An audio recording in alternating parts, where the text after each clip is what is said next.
Hey Tanner, can you hear me? Hey, Jack. Yes, I can.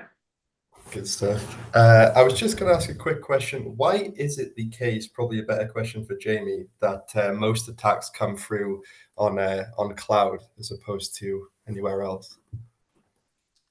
Yeah, I mean, I think it's probably a two-pronger.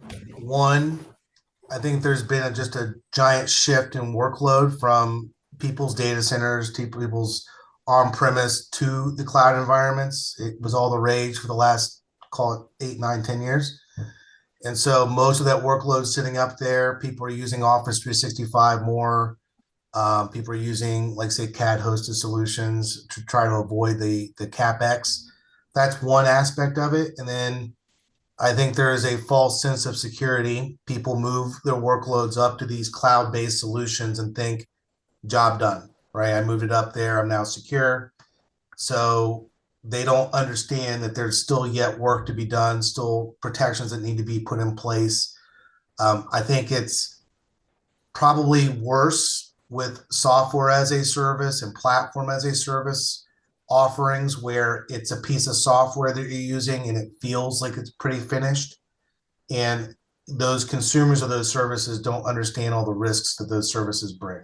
So I think that's probably where we see a lot of it. Plus, if I'm a threat actor, that's a target rich environment. If I go after Office 365, there's loads and loads and loads of companies there. Or if I figure out Amazon Web Services is a spot and I know where all their IP addresses are, I can start scanning that environment and I have a fairly good idea that a lot of those workloads are probably not secured the way they should be. So that's my answer to kind of why that is.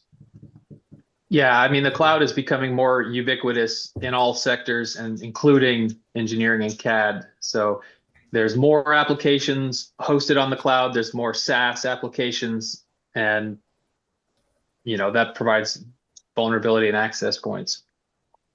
We've got another question here. What's the easiest way to determine if our cyber insurance is adequate? Good question.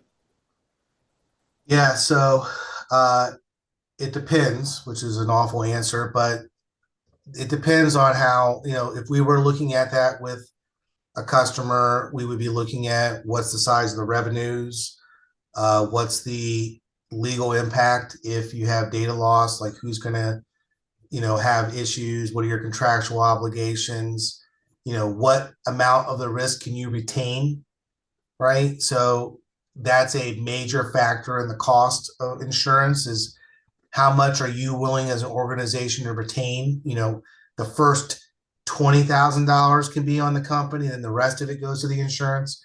That will directly impact it. But I think it's probably a conversation with leadership, with a qualified insurance professional, and probably your attorney, honestly, to best understand, okay, what's my overall risk? And what's because you can spend, and this is, I think, the same answer with cybersecurity.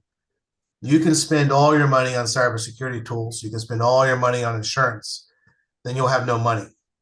So there's a line of reasonableness that you need to kind of just work through. But your lawyer, your executive team, your insurance group, maybe like if we were engaged, we would generally sit at the table and talk it through just so that all the risks are on the table and you think about it. But it's a dangerous world. You're not going to be risk free.